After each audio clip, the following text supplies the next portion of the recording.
In the kingdom of Aurea, the sun barely pierces the thick clouds, casting long shadows over the rolling hills.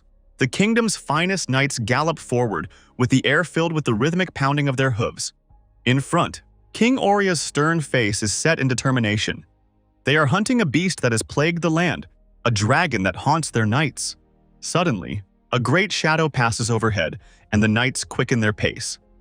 They charge into the dark, gaping maw of a cave, swords drawn and hearts pounding.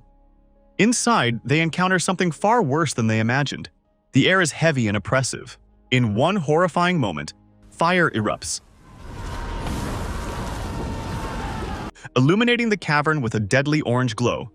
The dragon swoops down with terrifying speed, unleashing a torrent of flame that incinerates the knights in seconds. Armor melts, screams fill the air, and in the blink of an eye, the king is left alone. His body trembles as he falls to his knees, awaiting death. The dragon's glowing eyes lock onto him. Century later, far to the north, in a land ravaged by a relentless winter, two sisters, Floria and Elodie, fight to survive.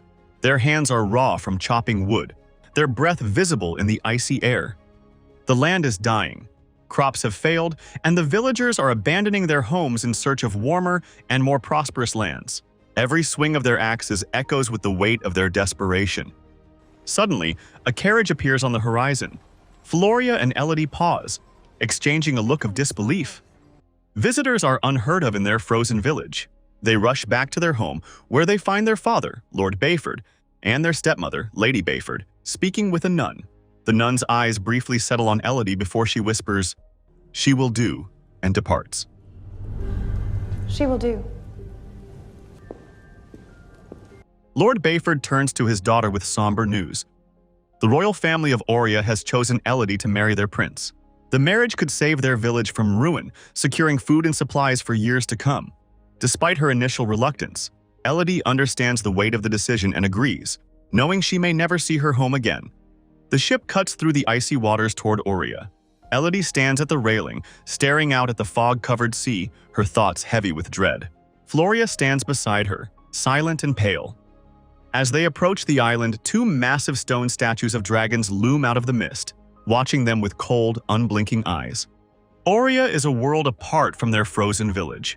Lush green fields stretch out beneath the golden castle, which towers over the landscape like a monument to power. As they disembark, servants guide them into the opulent halls, their voices hushed, the grandeur overwhelming. But despite the beauty, something feels wrong.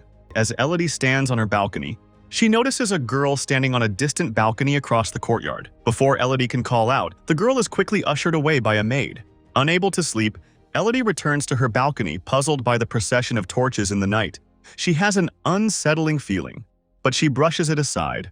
Tomorrow she will meet the royal family, and tonight, her dreams are haunted by shadows on the mountain.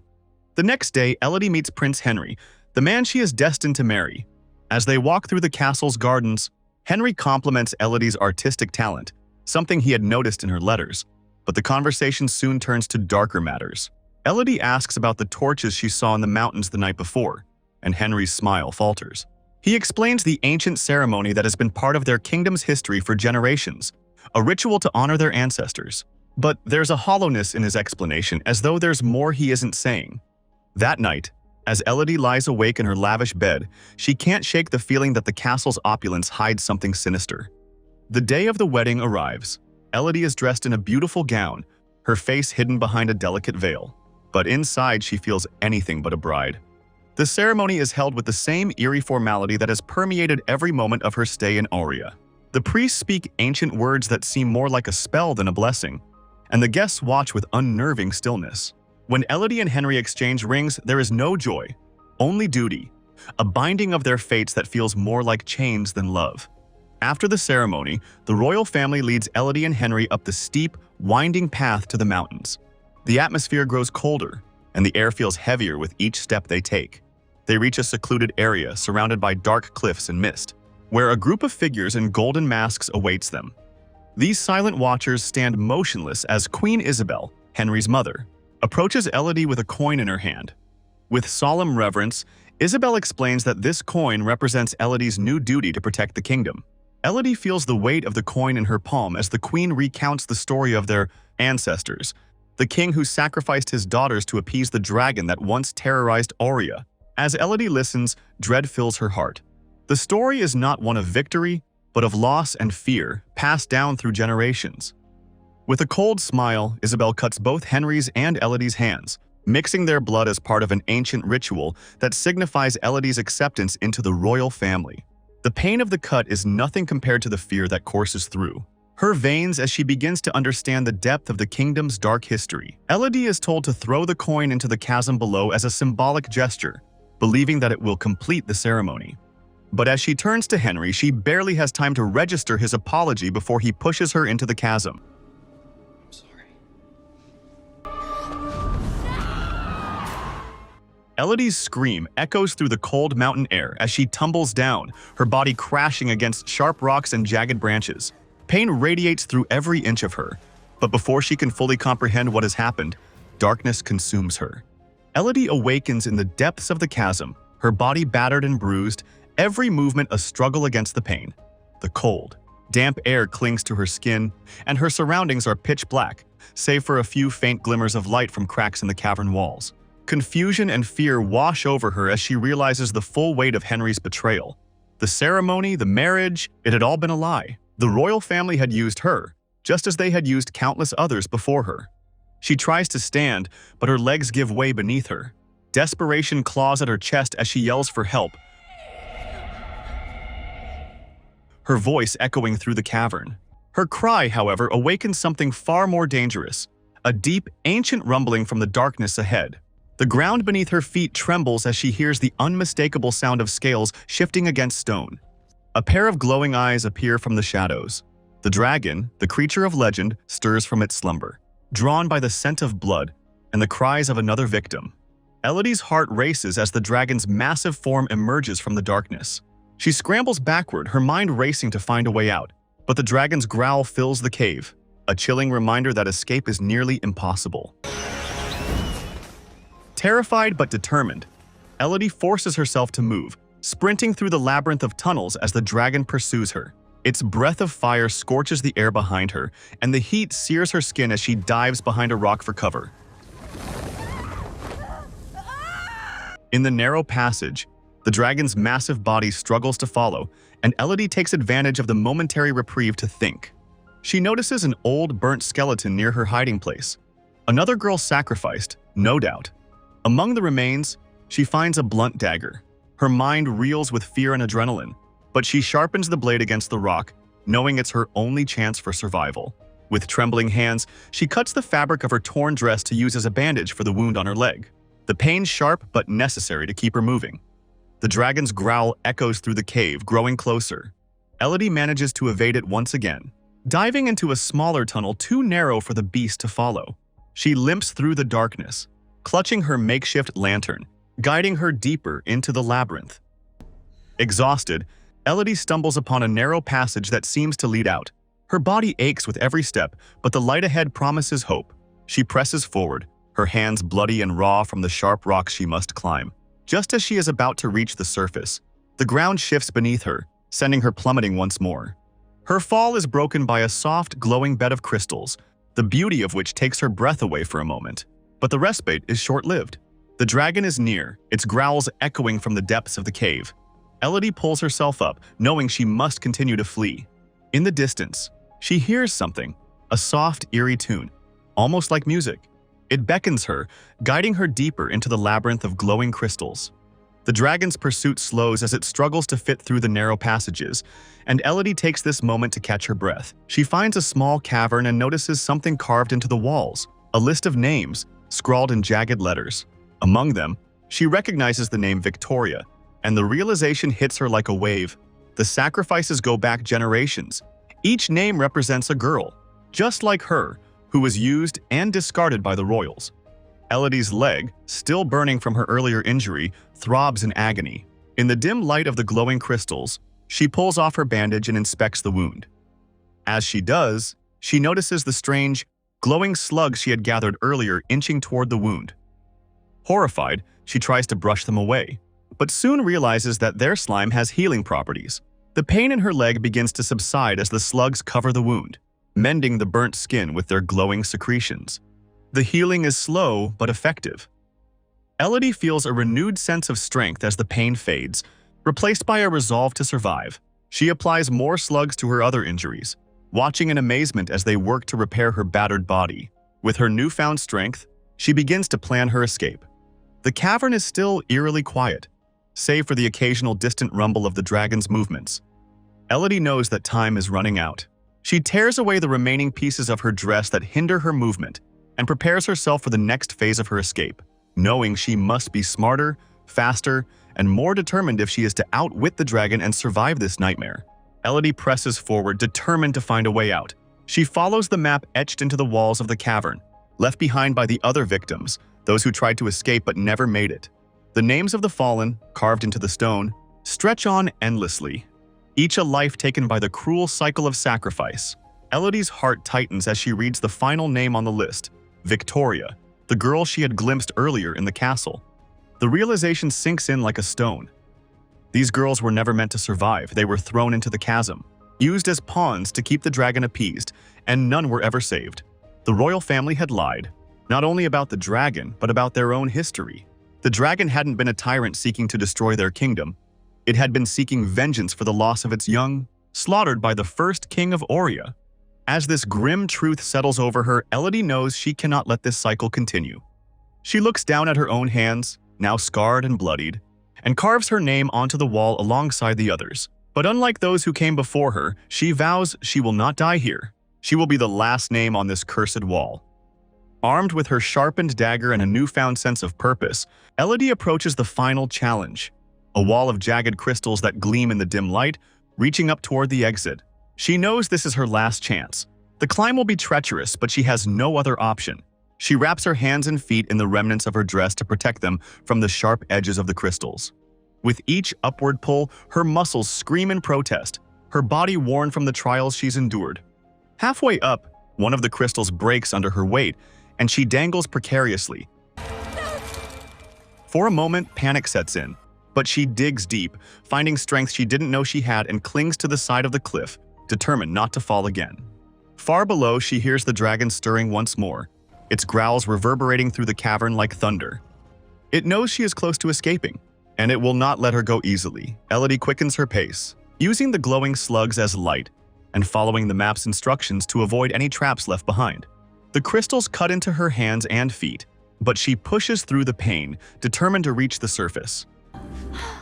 Just as Elodie reaches the edge of the crystal wall, she hears the distant sound of horses and men shouting. Her heart leaps. Someone is coming. She pulls herself over the top, gasping for breath, and peers out from the mouth of the cave.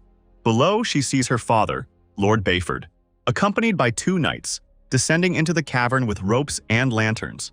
For a brief moment, hope swells within her. Her father has come to save her.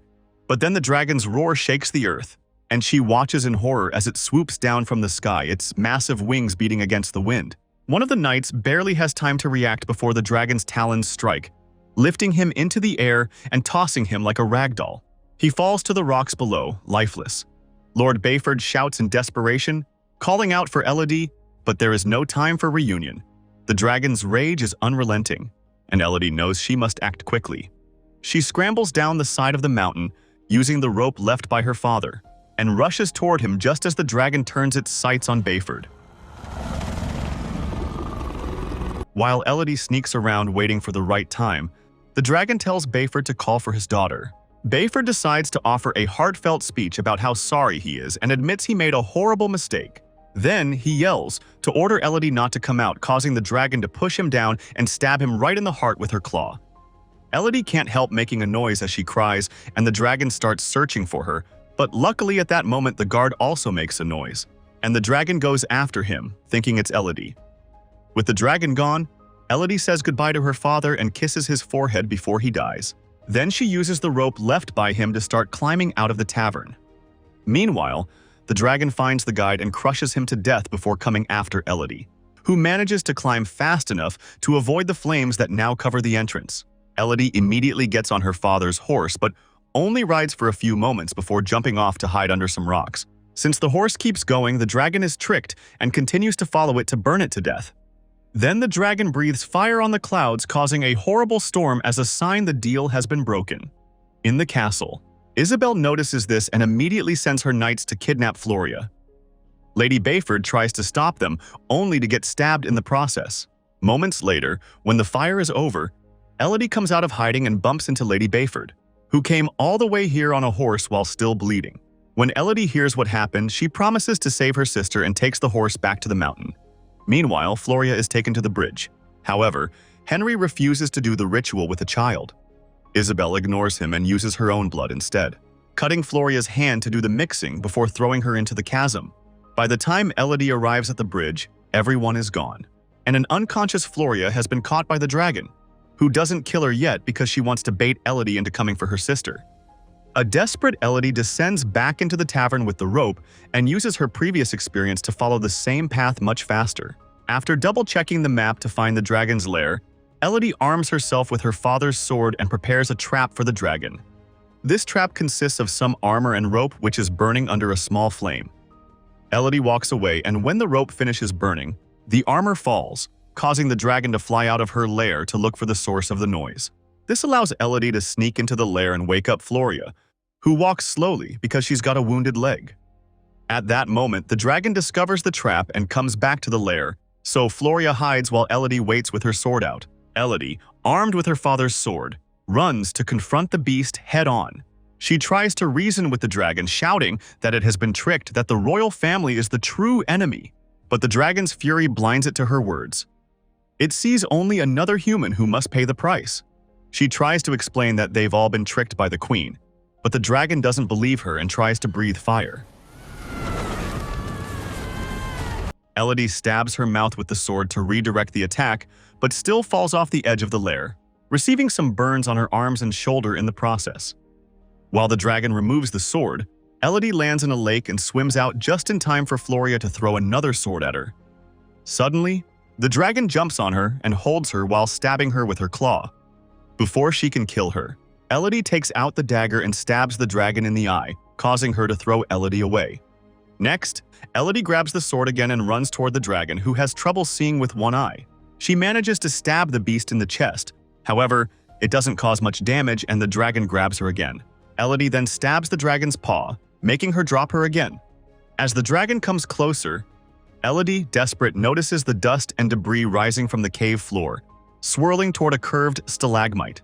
In a moment of clarity, she positions herself before the stalagmite and taunts the dragon, daring it to unleash its fire. At the last second, Elodie dodges and the dragon's flames bounce off the stalagmite, striking the beast full force. The dragon lets out a deafening scream, its body collapsing under the weight of its own fire. As the flames die down, the dragon, weakened and dying, looks to Elodie, its eyes filled with pain and regret. Instead of delivering the killing blow, Elodie drops her sword. She kneels beside the dragon, showing it the scar on her hand, proof that she has been a victim of the royal family's cruelty just like the beast. The dragon, now understanding the truth, asks for an end to its suffering. But Elodie refuses to continue the cycle of violence. Instead, she gathers the healing slugs and places them on the dragon's wounds, allowing the creature to heal just as they had healed her. Back in the castle, Queen Isabelle prepares for another wedding, another sacrifice to continue the cursed cycle. But as she stands at the altar, a coin rolls across the floor and Elodie steps through the doors. She tells the bride to run and warns the servants that the kingdom's time is over. The servants flee, but the queen and her followers remain, arrogant in their belief that nothing can touch them. At that moment, the dragon bursts through the walls, its fire raining down on the royal family. Queen Isabelle and her bloodline are wiped out in a blaze of vengeance, their reign of cruelty coming to an end. As the castle crumbles, Elodie walks away, her head held high. Days later, Elodie, Floria, and Lady Bayford set sail for home. They leave Auria behind, with enough gold and supplies to rebuild their village and secure their people's future. As the ship sails into the horizon, Elodie looks up and sees the